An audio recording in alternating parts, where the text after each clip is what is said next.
Орон нутагт анх удаа ахмад насны нийгмийн хамгааллыг сайжруулах, өндөр насны эрүүл мэндийг дэмжих нөхөн сэргээх ахмадын хөгжлийн төв өнгөрсөн онд байгуулагдсан. Дэлхийн хэвлэлийн эрхчлөөний өдрийг тохиолдуулан Монголын сэтгүүлчдийн нэгдсэн хэвлэлийн Дархан уулын аймаг дахь салбар зөвлөл тус төвдөө хамтран ажиллах гэрээг өнөөдөр үзгэллээ. Гэрээний зорилго нь Монголын сэтгүүлчдийн нэгдсэн хэвлэлийн Дархан уулын аймаг дахь салбар зөвлөлийн ахмад гишүүдэд ганцаарчилсан болон бүлгийн уулзалт зохион байгуулах, эрүүл мэнд, нийгмийн хөгжлийн сэргээн засах чиглэлээр үйлчилгээ үзүүлэх, эрүүл мэндийн боловсрол олгох сургалт сурчлагаа зохион байгуулах юм а.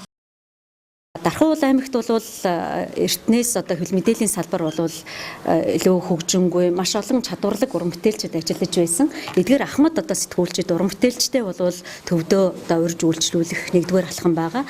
За үүний хариуд бол ахмадын хөгжлийн төв болоод ахмад насны одоо хөгжил хамгаалал, оролцоо, манлайлал, за эрүүл мэнд, боловсрол, нийгмийн хөгжлийн асуудлууд, за эрхийг хамгаалах, хангах энэ асуудлуудыг хүнсэн ажлууд дээр хамтран ажиллах, ялангуяа нийгэмд эерэг нөлөөллийг үзүүлэх энэ ажлыг хамтран хийхээр гэрээнд тусгалаа.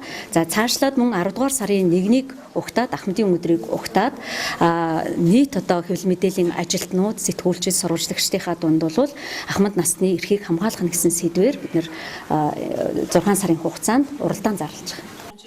Хамтын ажиллагааны хүрээнд салбар зөвлөлийн ахмад улиралд нэг удаа эрүүл мэнд чирэгжүүлэх 5 өдрийн багц үйлчлэгэнд хамрагдах боломжтой, мөн тус төвийн номын сан, интернет кафегаар өөрчлүүлэх, уулзалтын танхим ашиглах зэрэг олон давуу талууд бүрдэж байна.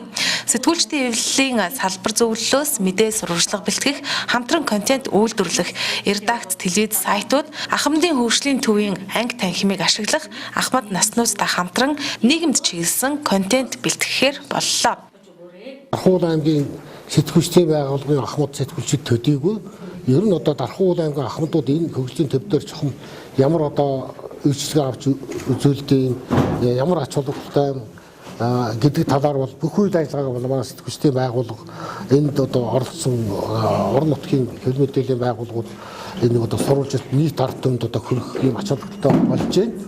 За энэ одоо хөгжлийн төв дээр одоо тогтчуулагдсан одоо эрүүлжүүлэх одоо юу гэдэг юм бэ, одоо эрүүл ахуй одоо сайжруулах сурчилгаа мөн одоо техник хэрэгсэл ямар юм байдгийг бас одоо дарханчуудтай хөргөн. Ер нь манай Дархан уулын аймгийн энэ ахмадын хөгжлийн төв бол Монгол улстай бас жишг болсон ийм одоо төв юм байна. Бид нар бол бас зөвхөн орж гардаг болохоос нарийн мэдэхгүй тэгээд танилцаад ирэхээр бас олон сайхан арга хэмжээд хийд юм байна.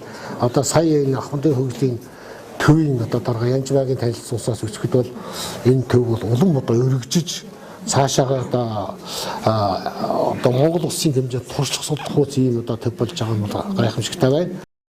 Монголын сэтгүүлчдийн нэгдсэн хэвлэлийн Дархан уулын аймаг дахь салбар зөвлөл нь албан ёсны бүртгэлтэй 5 ахмадтай тухайн үедээ идэвхтэй бичээж хийж байсан 4 ахмад байдаг. Хамтын ажиллагааны хүрээнд дээрх ахмадууд үйлчлэгээнд хамрагдах юм а. Мөн Дархан уулын аймгийн засаг даргын тамирын газраас захим дархан төслийн хүрээнд энэ онд ахмадын хөгжлийн төвд Монголиа захим цонхыг байгуулж ахмад наснуудад төрийн үйлчилгээг захимаар авах боломж бүрдүүлэхээр төлөвлөсөн байна. Мөн тус төвд ахмад сэтгүүлчдийн студийг байгуулахад дэмжин ажиллахаар басан талаар Дархан уулын аймгийн мэдээлэл технологийн албаны дас соёл эрдэнэ танилцуулсан юм а. Уг гэрээ 1 жилийн хугацаатай хийгдсэн бөгөөд талууд харилцсан тохиролцсны үндсэн дээр дахин сунгах боломжтой байна.